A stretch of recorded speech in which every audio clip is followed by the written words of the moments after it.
Hi, everybody. I'm immigration lawyer John Khosravi. Thanks for joining us for another live session Tuesday, 5 p.m. Pacific time, doing Q&A for 30 minutes. Your questions live about U.S. immigration, general kind of educational content, not intended for case individual specific guidance. We can do a private consultation for that, but it's just to take your questions because the U.S. immigration system can be very confusing. So I want to do my best to kind of help out to give you a better understanding of what the process is. As part of this, we give away 3 free video consultations. All you got to do is like and subscribe wherever you're watching this and write consultation in the comment section. And my wonderful assistant, Katrina, every 10 minutes for this 30-minute show, so three different times, will name somebody from Meet that wins our free video consultation, 15 minutes to talk about it. All you got to do, again, is like, subscribe, and write your consultation in the comment section. We'll choose somebody so we can talk in private about your case and get a better idea of what's going on, where you can talk more openly.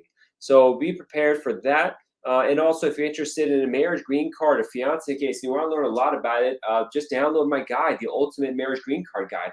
Go to the website, marriageimmigrationlaw.com. Again, that's marriageimmigrationlaw.com. And there you can learn the best stuff about this process and A to Z of it. There's a lot more, obviously, but we put a lot of info and content in this 40-plus page guide that's going to help you out. So definitely check that out. I think you'll like it. And having said that, let's start the show. All right, the first question, we got to jump into Instagram. We're live on LinkedIn, Facebook, YouTube, Twitter, we're everywhere. And Instagram, as I said, is from Mirza Ritz. Says, sir, can you explain a little bit about the EB-3 visa? The EB-3 visa is a work visa or a green card, really, where if you have an employer you are lined up, they can apply for you to get a green card. One of the first steps is to see how much they're supposed to pay a person in your job position and with your qualifications. And they also have to then advertise to make sure there's no one else in the United States they do the job. Eventually, they submit an application called Form I-140 based on all that. And if you're in the United States lawfully, you could do adjustment of status or go through the embassy to process it. Now, the timelines vary by a lot. For most of the world, this is going to take 2 to 4 years. Right now, it goes faster sometimes. But if you're from, for example, India, it could take much, much longer. But that's the EB-3 work visa for unskilled workers, primarily. It's a good process if you get an employer. Again, you need someone's going to hire you and all this kind of stuff. But it's a good process to undertake. But thank you for the question. All right, so next question popping up. Salma Rabani asks, hi, John, how many times can you renew your green card? You can renew your green card indefinitely. Now, if you have a 2-year green card that's going to become a 10-year green card, you just need to do that once and get it approved. But after that, you can renew it every 10 years indefinitely. Now, you can only file to renew it technically within 180 days of its expiration. Sometimes they're flexible on that. But you could do it. There's people who never apply for citizenship. Having said that, if you have a good citizenship case, why not just file for citizenship to avoid having to pay money every 10 years? And, the risks. So if you're a green card holder, they change the rules on you, that's bad. It could be problematic. If you get into some sort of criminal activity, even by accident, that could be bad. You can make mistakes. You accidentally vote. That's problematic. So it's better just be a citizen. But some people don't want to be for various reasons, so you're not forced to. You could just continue renewing your green card. One of the positive aspects, again, of citizenship is that the green card, you got to maintain your life here and continue living in the United States. But if you want to take 2 years off or 4 years off and go live overseas or outside the United States, you can still do stuff like getting a reentry permit to help hold you over, but it's just easier being a citizen. As a green card holder, it leads to kind of problems if you try to do that. So it's not recommended to leave on here. So the flexibility goes away. And so that's something to be mindful of in this process. You don't want to lose that. But that's that. So thank you for your question. And we'll take the next one. Fortifaya asks, hey, my husband's interview was last September and he still hasn't got his visa. So I'm guessing your husband did his interview at the U.S. Embassy abroad. Unfortunately, sometimes you go into a thing called administrative processing, and it takes forever. Now, September interview. Well, September is just a month ago, a couple weeks ago, really, probably. So it's not that big a deal. But if it lingers on for many months, like 6 months, you should consider first talking to a lawyer to see what the potential issues are, or maybe filing a lawsuit against the government to say, hey, we want you to hurry up the process and make a decision. That may be the thing to do, but it depends on your case and your facts. We really want to be clear for that. Got a question on Instagram. Mirza Ridaz from Pakistan. Will it take so long or a bit early? It's going to take a couple of years. For The issue with Pakistan right now is not only will it take a couple of years to get the process started and finished for the green card, eventually you're going to have to do an embassy interview. And right now in Pakistan, it's taking like over a year, 2 years to get an interview. So I'm not sure what's going to happen if they're going to speed the process up, but there's going to be many, many years of waiting for that process to finish. I mean 3 to 5 years something. If you're from India, it's much longer, so it's all relative, but it's still long. It's kind of annoying. But thank you for your question. Desmond says, can you help in the EB3 process? Yes, we have a associate, senior immigration associate focus on employment-based visas, always causing at our firm. Just send us an email to schedule a consultation. But no, if you're going to do an EB3, employment-based, you have to have an employer, and the employer is going to pay for large portions of the case, not you. So a lot of people contact us, they help us EB3, but they don't have an employer, so it's a waste of time. So you really want to have the employer, and it's the employer really need to talk with first to talk about what's going on in the process, and if they want to sponsor you, because they're the primary client at first until we progress in the case and it gets about your background. So just contact and schedule consultation for that. Next question, Francine asks, how long is the I-130? So it's not possible to answer your question because the I-130 is a petition for alien relative. It can be an application for a parent, a sibling, brother, sister. It could be children, adult children, or minor children, a spouse. It could be based on the U.S. citizen filing, or it could be based on a green card filing. And each of these have different timelines. And so when you just say I-130, it's just impossible. It's not giving us enough information to be able to answer your question. Umar asks, hi, I couldn't get an answer on my question last time. I just want to ask, I'm a divorced green card holder. So what's challenged in naturalization interview or process that my green card is marriage-based? Thank you. Well, if you have renewed your 2-year green card to a 10-year green card, that issue goes away. What challenges really depends on your unique circumstances. So without knowing your whole life and facts, I can't say. But if you're in a valid relationship and you had evidence that was valid and nothing fishy was happening, there's no fraud accusations and stuff like that. What challenges? It's just a typical case, but I can't say what challenges exist for you because I don't know anything about you, Amir. So this is what private consultations are for, through immigration history, to see if any exist, and maybe they don't, maybe there's no, but without going to the facts and knowing about your whole life and how you got the green card, your relationship, and your criminal history background, if any, and your travel history background and tax background and all this kind of stuff, it's not really something I could tell you about through this program. It's just general education kind of stuff. Thank you for your question. Melvin says, when your I-130 is approved, what's next? Well, it depends, like the previous case, it depends on what kind of I-130 it is that you have. But eventually, if you're overseas, you do consular processing. It's going to be, depending on what type of I-130 it is, it could be 6 months, it could be 15 years before that process starts. If you're in the United States and your case is current, you can file for adjustment of status. Now, let me take a quick question on Instagram. Hanan asked, Dear John, could you please inform me what are the rules and regulations involving transferring money more than $10,000 from Iran to the United States? Sorry, that's not a visa-related question. Thank you. Yes, it's not a visa-related question. The amount doesn't matter. This is a question about transferring money at Iran, regardless of the amount, whether it's $1 or $1 million. This is for the Office of Foreign Asset Control, an OFAC question, and I don't practice OFAC law, so I recommend contacting another attorney that focuses on that kind of stuff to help you with guidance on that. Okay, next question. Ricardo asks, how long is your EADs taking to process right now? So most of the EADs I deal with are the C9 category, which is adjustment of status. So you have a green card case pending, and you file for employment-based employment authorization document or work permit with it. It was getting approved as fast as 5 weeks, but right now it's 7 or 8 months. It went back to the long duration that it takes. I just got one approved. I got the EAD actually this morning. It took 8 months, so it took forever. Now, there's different categories of work permits depending on the basis of it. It could be based on asylum. It could be based on this. It could be based on that. So when you ask EAD processing, we got to know exactly what's going on in what type of EAD you're working with, EAD you're asking about. But also, just because it took me 7 months in one case, someone else might get it in 2 weeks. It's all over the place, these timelines, but just expect delays. It seems like what's going on right now.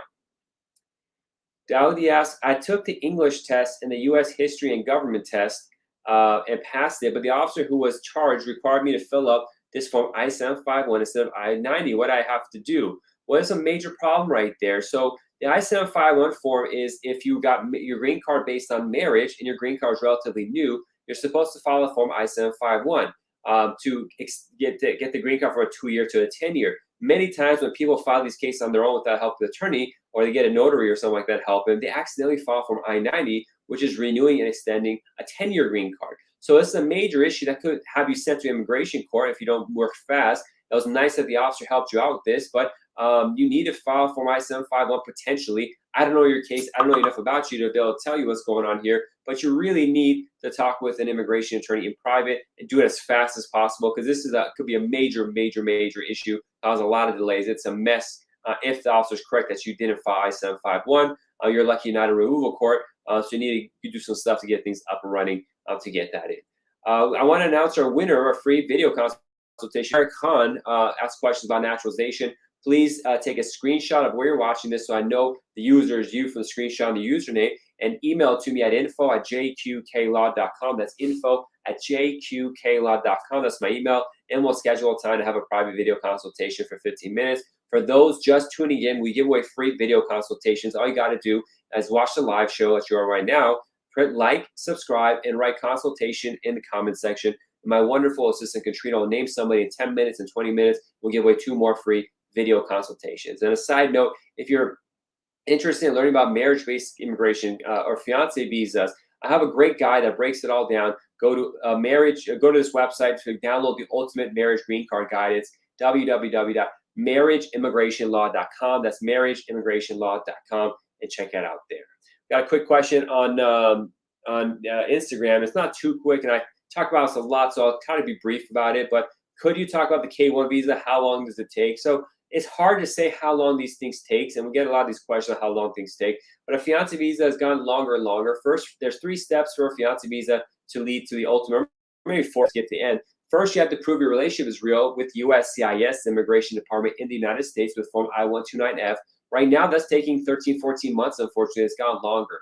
Once that's approved, you have to have an embassy appointment scheduled. It used to be really fast, but right now it could take 2 to 3 months to get the appointment. It could take 1 or 2 years to get the embassy appointment, depending on which embassy that you're dealing with.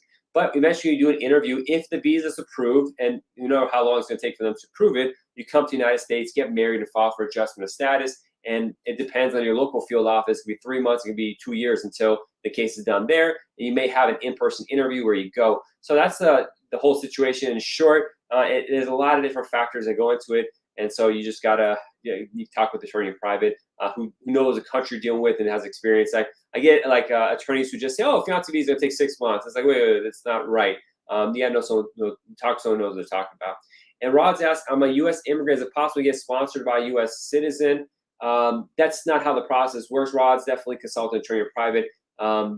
If you're an immigrant, that means you have a green card. And so I don't even know what you mean by getting sponsored by a U.S. citizen. The question is hard for me to put together, but thank you for asking anyways.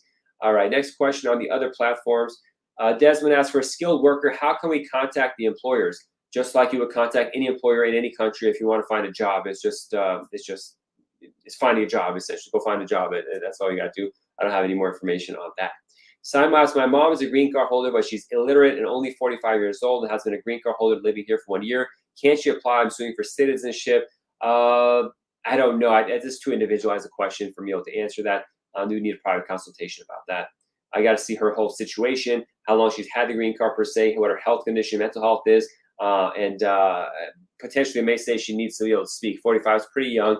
She can't use most of the waivers of the language requirements or reading or writing, so she has to go based on health situation. So that's one. But another thing is, you say she's been a green card holder living here for 1 year. You got to be a green card holder for at least 5 years to even be able to apply for U.S. citizenship, unless she got her green card based on marriage to U.S. citizen, which could be faster. So it's gonna be a while before anything goes down, but this kind of stuff you should talk with an attorney in private about. Desmond asks, what is the processing time for fiancé visas currently? I did answer that in detail a second ago on Instagram, so I just refer you to the conversation I just had. Melvin asks, my wife filed for me. I'm Nigerian while she is in California. Well, congratulations. Fortunately, Nigeria is a backed up country, so it's going to take a while to get the interview. Colleagues told me it could take maybe 2 or 3 years at least to get that case done for Lucky. So be prepared for that, Melvin. But congrats on getting married, and just keep it up.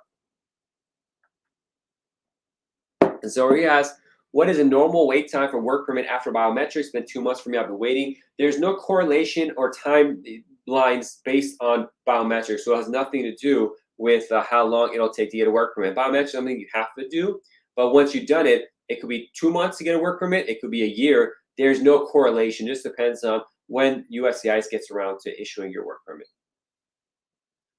Alcapitano says, how long is it getting the interview in a C9 category? It just depends on your local immigration office, field office to get the interview, and each case is different. The same office might do your friend and get their friend done in 3 months. It might take you 2 years. So there's no good answers that's reliable. He says, hi to you. Notorious23 asks, what do you think will happen to DACA recipients? Legal experts believe the courts will end it within the coming weeks. What's your prediction?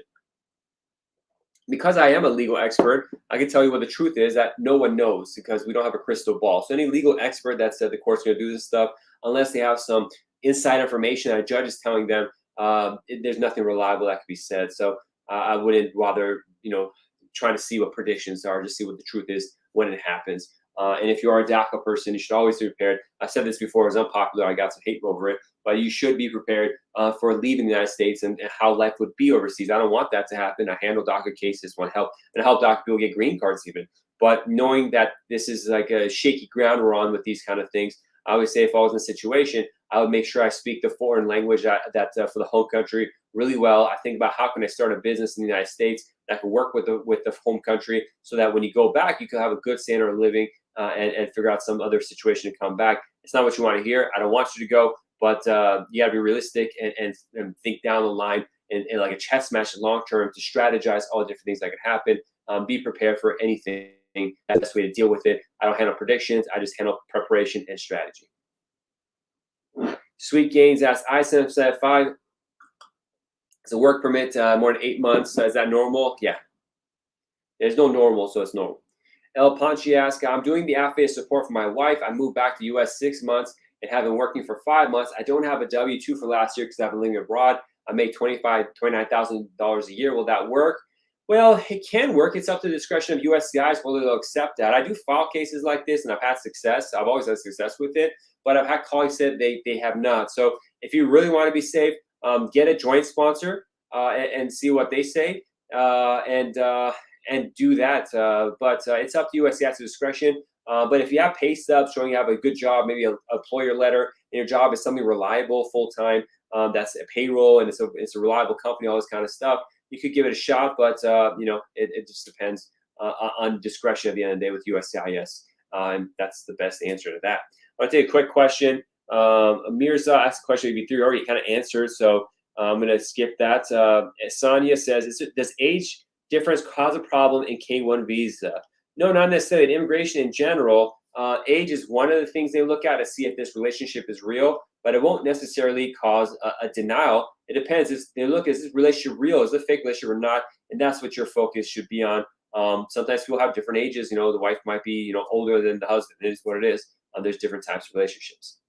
Drop it as a victim of grand theft auto qualify for U visas. I don't know. I don't think so. I don't handle U visas, so I don't remember all the rules regarding it. If you go to USCIS.gov, they have a list of crimes qualify for U visa. Go check that out first and talk with an attorney that handles U's. We do at our firm. I don't do it myself. So if you want to schedule a private consultation, go ahead and email us.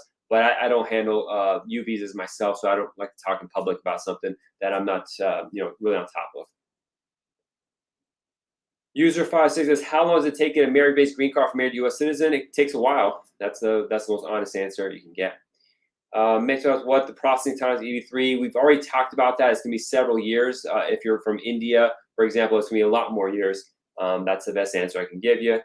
Sawa Somapaduri asks, how long can a B2 visitor visa person stay in the United States when the I-539 petition is pending? So a B2 tourist visa, as a person comes on a B2, typically they get 6 months. A 539 petition or application actually is a request to either change status or extend status. We're going to assume that you're extending your tourist visa status, and so you can remain in the United States with a timely filed I-539, which means you file the extension while your current visa status is still valid, and you can stay in the United States however long it takes to get that decision. But once the decision is made, if it's approved, you got to see how much time they gave you. If it's denied, you should leave immediately. But you can stay while the case is pending until a final decision is made. So that's that. But I don't know your paperwork. I haven't seen if you timely filed or not, if what kind of a change of status or extension of status. There's a lot going on there that I need to know to see if this would qualify or apply to you. Dana ask, my wife got her here on parole visa. There's no parole visa. It's either parole or visa. I applied for a green card on January. Still no approval advice. Yeah, that's only been 10 months. Things take longer. But I can't really advise because there's so much to know. You say you came on a parole visa. I'm not sure what a parole visa is. So we got to see what's actually happened. I need to have a private consultation to learn more about that. I do want to announce our winner of our free video consultation. The second one, Saima Rabbani. Just send me take a screenshot where you're watching this so I see your username is you, and email to me at info@jqqlaw.com, and we can schedule a private consultation, real quick one, to talk about the situation with your mother's case in private. And for those just tuning in, we give away free video consultation for those watching the live show. All you got to do is like and subscribe and write consultation in the comment section. My wonderful assistant Katrina will name someone. We have one more to give away in about 8 minutes, so stay tuned. It might be you, so it's gonna be fun. And as I always say, if you're interested in the marriage green card case, a fiance visa, download the Ultimate Marriage Green Card Guide at marriageimmigrationlaw.com. That's marriageimmigrationlaw.com, and get that. So I wish you all the best. Let's see. Next question. Paradigm Andrew on regulars. Does your firm handle inadmissibility matters? Well, it depends on what it is. A lot of what I do is during consultations to see if someone has inadmissibility. Inadmissibility means a person who can't enter the United States. So it could be for health reasons. It could be for previous immigration violations. It could be for criminal matters. It could be for terrorist matters. Some of these violations have nothing to do about them. Some do waivers. We typically don't do most types of waivers, but it depends on what the case is, and we make an exception depending on the strength of the case. So we could take it from there. I wish just the person has to email me and let me know what the inadmissibility is to see if it's something that we handle or if it's something that our office would handle. Just need more facts. The inadmissibility, the statute for INA, Immigration Nationality Act, section 212 has 10 distinct sections. We got to see what it is. For example, one section is if you falsely claim to be a U.S. citizen, you're inadmissible. Nothing we can do about that unless your person's maybe doing asylum, which we don't handle, or maybe if they have some sort of removal issues that get forgiveness. Very hard to do. So just be mindful of that. But a lot more facts are needed to see what's best for that. On Instagram, Sana asks, how long does it take to get an appointment when a document goes to California Service Center? The question is way too vague. It depends on which document it is, what the kind of case it is. And so California Service Center doesn't even give an appointment. That's a service center processes cases. They don't give appointments. So, Sanya, you really need to kind of break down the thing more. But when it comes to timelines, as I always say, it's all over the place. It's not something that can easily be answered because they're so inconsistent with the way they handle these timelines, and things get longer and longer, even though they promise that they're going to make order. So, you just got to wait and just wait for it to process, to play itself out. And we have a lot of questions here about timelines. I know it's important. I feel you hate to stay waiting so long for a decision to be made, but you got to let things play themselves out. That's the only thing we can do because we don't have control over this. Unless it's taking too long and you want to file a lawsuit and other complaints like that, that's something that's possible in some cases. But you got to just be mindful of that. It's just an inconsistent system. Okay, Nick asks, I'm from Nepal. Well, good to see you. Thanks for joining us. We have several clients from Nepal. If you're from other countries, let me know. Happy to see how far the reach of this program is from all the world. So go ahead and announce what countries you're from so you have a better idea what's going on. With regard to the timeline delays, it's gotten really bad. USCIS had said they're going to finish up cases around 6 months when it comes to I-130s, for example, but that has not happened. They said they're going to get work permits out in like C9 category in 5-6 weeks. That happened for about 2 months and then went back to regular processing times. Advanced parole is taking 7 or 8 months. I have cases for reentry permits that are 4 years pending and not getting approved yet. It is pending. What's the point of a reentry permit that takes 4 years to get? So, and people ask how long things take. It's just no answer. It's such a wild system as to how it is. We have a comment. Let's see, just a second. No problem. Let it go. Okay, so next question. We have a person on TikTok says, my Form I-751 just got approved in 2 business days. So there might be some sort of error there, but congrats. I mean, that's a wild thing to get done that fast. Alex Field asks, I'm in the process to remove my conditional. Good luck. It could take, this person did in 2 days. Having 2 days is something going on. That doesn't make sense, but maybe it's true. But it could be 6 months, it could be 2 years. It's all over the place as to how long I-751s are taking. Alex adds, hey, filed the marriage adjustment since February 2022. got the EAD after 8 months. Nothing after that. Any advice? Yeah, just wait. For your case. Now I don't know the details of your case. There might be problems with it that we need to deal with right now. But based on the information you gave me, if there are no problems with it, you just gotta wait until you get the the field office interview. My little prayer says I got the letter in the mail and everything. Well, that's good. Hopefully it's correct. This is about getting the I-75 approved in 2 days. Things happen. That's why I say when people ask me how long things take, 2 days for an I-75 is unheard of, but these things happen, and it's just how USCIS is, very inconsistent. Nikki asks, any idea when USCIS takes a response to an RFE for VAWA? No, there's no timelines for the USCIS to respond to something like an RFE, a request for evidence. So they say we want more documents, and you send it to them. It's not clear how long it'll take. The gentleman at the I-75 will take 2 days. They submitted joint documents in a strong case. I've had cases with people for I-75 had 3 kids together, own 2 houses together, go on vacations every day, travel, and it still takes 6 months. So 2 days, it is what it is. Congrats, all I can say that you got to add that, and be prepared to file for citizenship sooner rather than later to get this all done. God's Love says cases being actively reviewed by USCIS. How long does it take to approve the I-130? So the active review thing is just something they say. It means they're reviewing your case. There's no definite timeline I could say. I don't know what kind of I-130 case you have, so it's something that keeps coming up. A lot of people that say I-130. It depends on what kind of I-130 you have. But it depends on the field office and your case. So let's say you got married I-130. If there's with adjustment of status, it's going to have one timeline. If it's you're doing consular processing, it could be 6 months to a year and a half on average. So it's all over the place.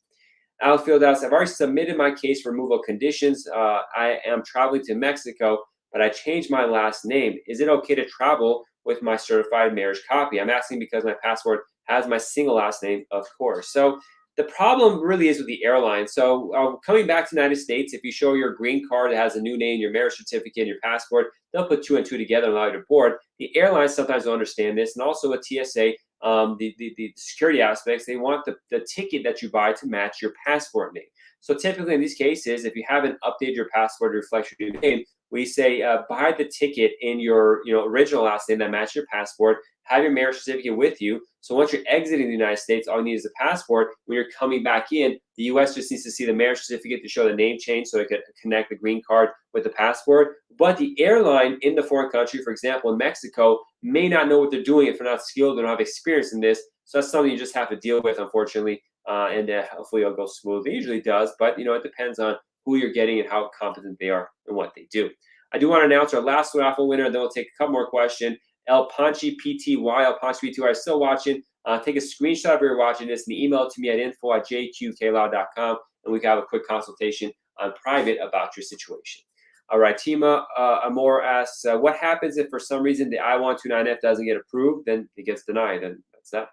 Snay asks, hello, sir, can we talk privately regarding asylum case? We have to schedule a consultation in general, but I don't handle asylum cases, so I recommend talking with other attorneys for help on that. Dina asks, if a lawyer drops your case, does it affect the case? Not necessarily. It depends on how they drop it, what they say, and how the whole situation went down. But it doesn't necessarily, but it depends on the facts. And so I don't have enough information to be able to answer that here. I want to thank everyone who joined us today. God bless everybody. Political Asylum Lawyer says, hi, John, great stuff. Appreciate it. Good work that you're doing. We had a person to talk about asylum. That's the person we had to reach out to. But I want to thank everyone. We'll be back again next Tuesday at 5 p.m. Pacific as we are our new regular time. And we take your questions live. In the meantime, check out our rest of our content on YouTube and our YouTube Clips page on Immigration Lawyer Talk or Immigration Lawyer Clips. On Instagram and stuff, we have hundreds and hundreds of, maybe thousands at this point, of clips talking about all this stuff. Just search YouTube and Google. You can find a lot of the content. We talk about really every subject has an answer to it.